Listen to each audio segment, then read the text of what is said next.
Hello everyone and Namaste. I am Deshpande from Bangalore, India. This is my small, humble attempt to do my bit to create environmental awareness within you and hope you will connect yourself with this video and most importantly, everyone can contribute in preserving and saving our environment in the small way because every small action helps. In this house garden, I have grown more than 50 types of plants within limited space and with scarcity of water. I captured pictures and videos of plants and beautiful creatures. All the scenes and pictures shown in this video are taken within the house compound. As a common man, I request you to spare few minutes of your time to watch this short film. For the next few minutes, you will see different plants and hear sounds of beautiful creatures from our house garden.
As most of us already be knowing that there are thousands and millions of stars, planets, galaxies in our universe.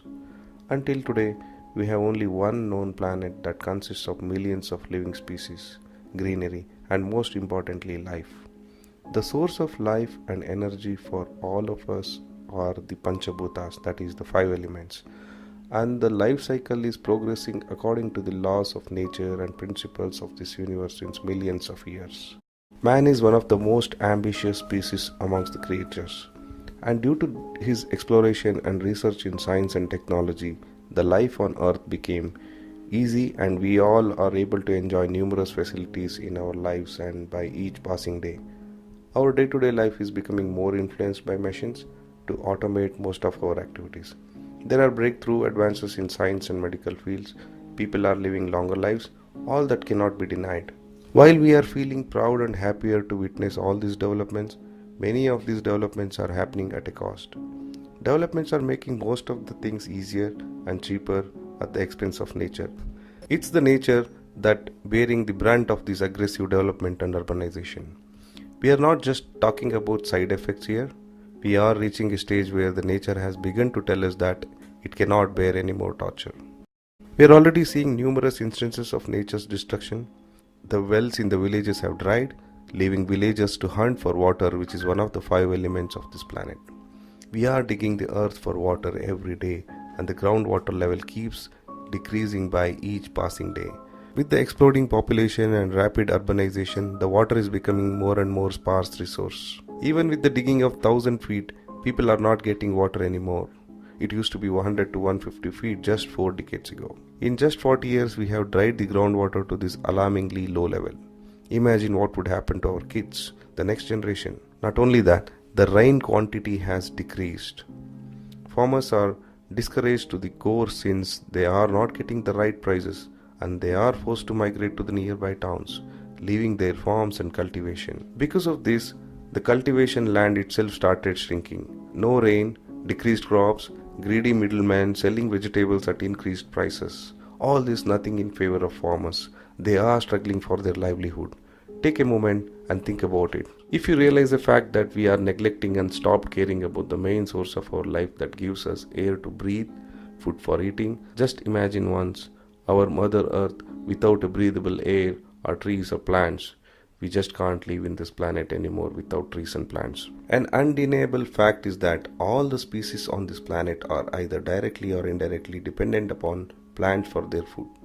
Even we humans are always attracted to the places which has more greenery and has more plants, would like to live amidst nature and not in a remote land which is dry. We belong to the nature by default. Nature is a source of peace and inspiration. Nature is our mother and teacher. It's a perfect model for improving our wisdom. We can draw unlimited inspiration from nature to perfect our own craft or art. Just look at the vibrant colors of the leaves, the craftsmanship behind the design of fruits and plants, the thousands of varying tastes and flavors of the fruits and various seasons, the beauty and sound of running water, the depth of ocean, and finally the never-ending sky. A specific fruit ripe in a specific season. Isn't a wonderful and unparalleled creation by our Mother Nature?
How can be a discussion about nature be complete without speaking about animals?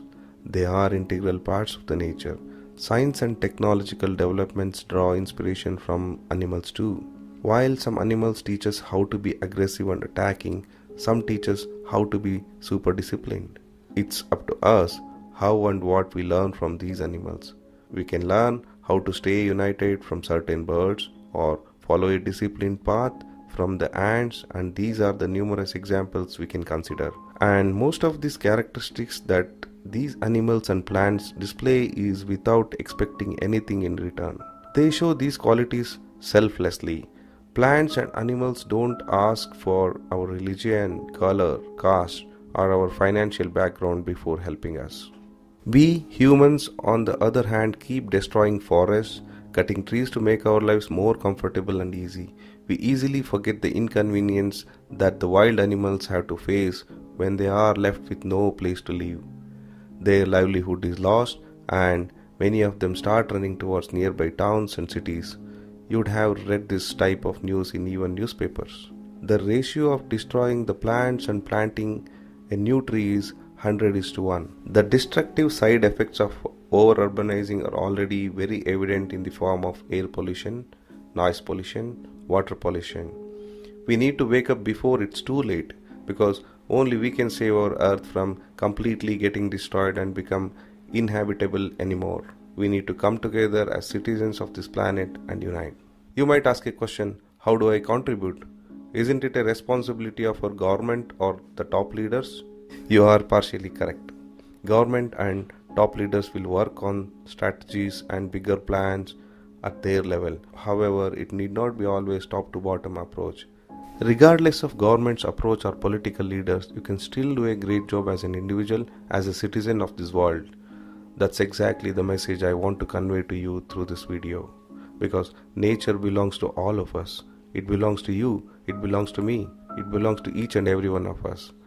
In that case, isn't it our responsibility as well to contribute to protect and save our planet? It's not that difficult as some of you could be imagining right now. Imagine a small village of 1,000 people. If one person or family plants a tree in his lifetime, we have 1,000 new trees for that village. It's that simple. Did it feel any difficult to you? Just one tree? Now, plants and trees don't ask you to put a well-processed water for growing them. Just use any water that's available to you.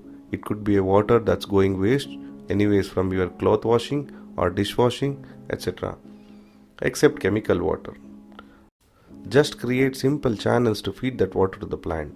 You can even use the wastewater from nearby water processing plants and use them for watering at least one plant. A one-time effort, lifelong watering system in place. Money can't buy everything, certainly not anything that belongs to nature. We see that every day the new wells are drilled. The groundwater has already reached an alarmingly low level. Again, spending money for drilling borewells is just hunting for water, not a permanent solution. Because of scarcity of water supplied to the farmers, they are also migrating to towns and cities. Hundreds of buildings are drilling wells every day. Cities are expanding every minute. Is it something you can control? You can't. And in a way, the inflow of new people to cities is not a bad thing. New talent should come in, new ideas will come, new business will create new jobs. It's a good thing to consider. However, this mass migration of people from villages to cities has begun to completely hamper the way the villages are functioning. The farmer is forced to work with less resources, reduced rain, greedy middlemen, and many other problems that are directly or indirectly related to over-urbanizing. Farmer has to endure more struggles such as floods that can destroy his crops, excessive rain sometimes, diseases of the crops, lack of electricity to run some basic machinery related to tasks and whatnot.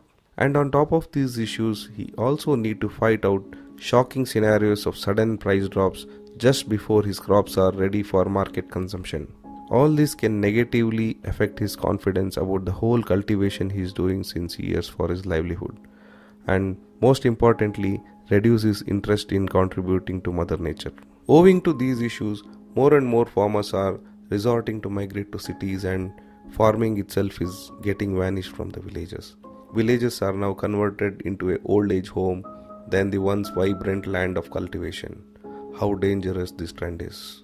While cultivation is taking backseat in villages, on the other hand, cities keep attracting villagers since there is constant work available and they can make money faster. Villages are migrating to cities and towns, and this rapid migration is creating an imbalance in the core ecosystem of our life. This imbalance is not a small one, but is pushing us to the edge of destruction.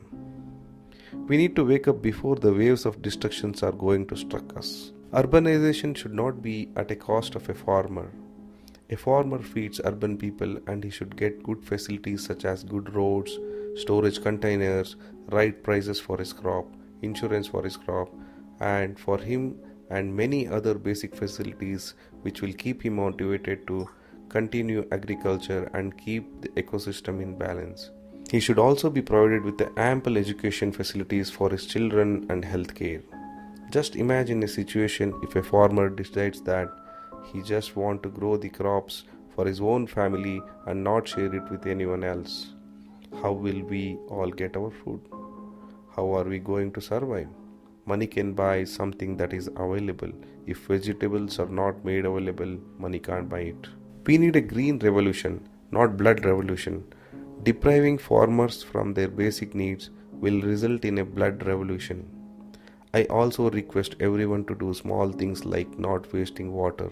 Use the wastewater to grow plants and contribute your small help to bring green revolution. Actively participate and push for rainwater harvesting. Minimize the usage of plastic since it results in death of so many animals and birds since they can't digest the plastic if they consume accidentally.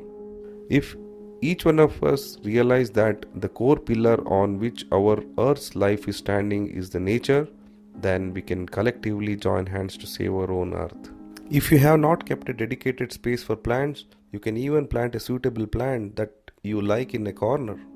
You are assured of fresh air from these plants. What we need to understand is that planting trees is necessary and needed for keeping our environment green and clean. Urbanization and industrialization is making our air pollute, and no wonder why people go for a jogging in early morning to enjoy the clean air, which will have at least less pollution in the air.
video, the garden you are seeing was not having a good source of water from either bore or tap.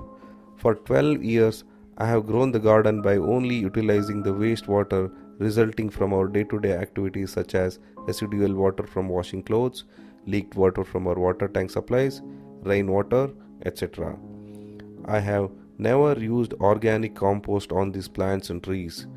Still, these plants and trees have given me a clear air, fruits, vegetable over these years. I have seen the fruits of my labor. Government had to take strict steps to battle air pollution. We have seen examples of action taken in megacities like New Delhi, Beijing, etc. Everyone will die one day, but let's not live a life which is like dying every day. As citizens of this world, we need to join our hands and help Mother Nature to save herself so that the earth can continue to be a planet of life. Please take small steps at your convenience and help to save nature. Please take small steps at your convenience and help to save nature. Lastly, I have grown 1400 high quality plants ranging from blueberry plant, flower plants, and donated them to people who had shown interest in growing them at their own homes. With this my humble request, I thank you for taking time to watch this video. Save nature, save earth.